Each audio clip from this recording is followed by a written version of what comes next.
is time. It is time to brew your best beer. The 2016 SJPorr Challenge is dedicated to your friend and ours, Paul Wickstein. Brought to you by Brewcraft USA, iMake, Gladfield Malting, Yakima Valley Hops, The Grain Bill, Brewers Exchange, Cake Kingdom Homebrew Supply, Hiraki Homebrew, and a special thanks to our silver sponsors.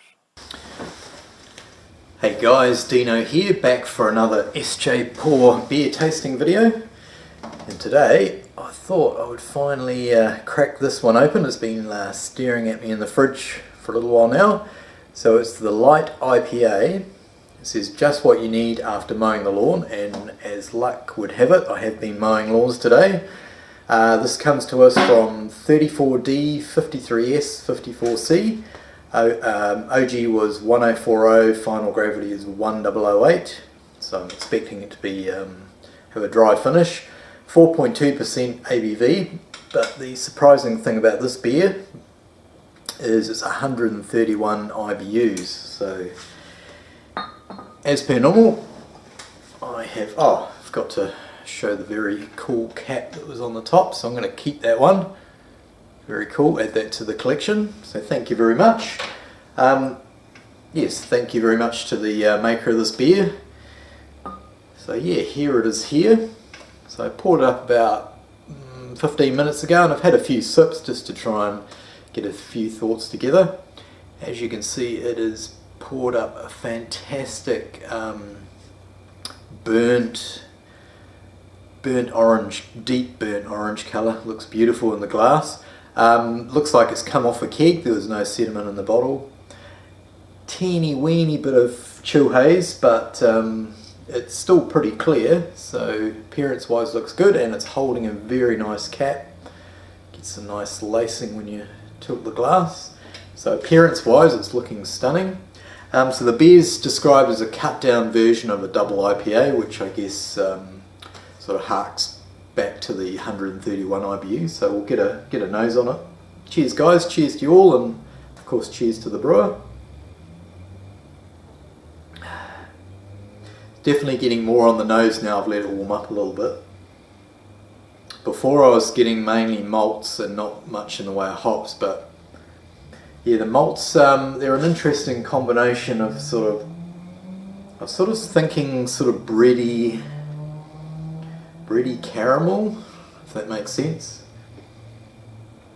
But, or maybe sort of toffee. But there's some definite, sweet caramel / toffee sort of malt aroma going on. And now it's warmed up, I'm getting some of the hops. I'll be honest, the hops aren't jumping out. But there's some sort of definite sort of citrus, like a piney sort of citrus aroma.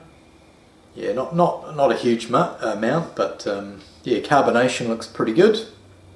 Like I say, it's holding that nice head, but there's not, millions of bubbles streaming up. So cheers guys, let's dive in.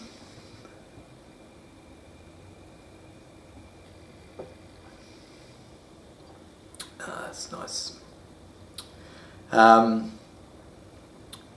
First up, it's got a real nice sort of slightly creamy mouthfeel. With a real quite pronounced dry back end to it. I guess finished at 1008. The other thing, I'm getting that malt, more of the malts coming through. There's definite sort of, it's hard to explain, I was trying to put my finger on it, but yeah, like a bready sort of caramel, sweet caramel, if that makes sense, but very nice. So I said the hops have been dropped down, the malts have been dropped down in the description, but to me there's some pretty good malt flavour there. The hops, let's go for another sip.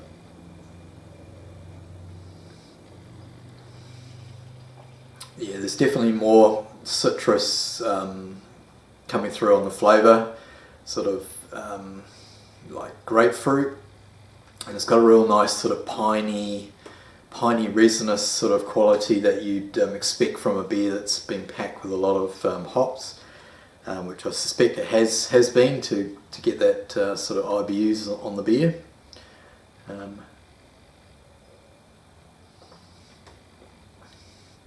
The bitterness is definitely, it's quite assertive.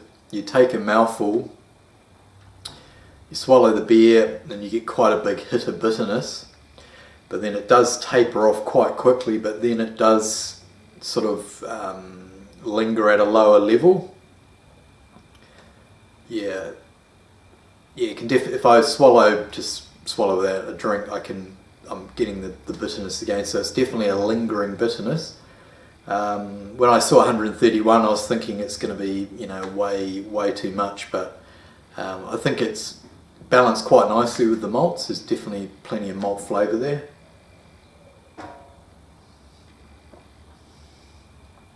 Yeah, it's a really nice, well-made IPA.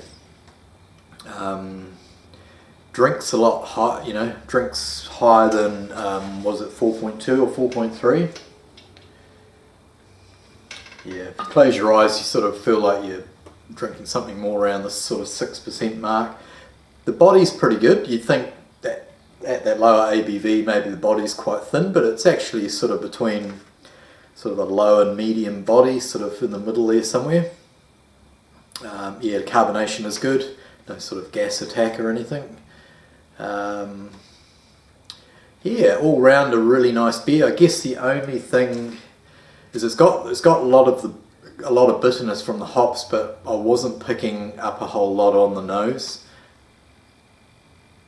Yeah, they're sort of don't know if they're hiding a little bit behind the malts, but yeah, maybe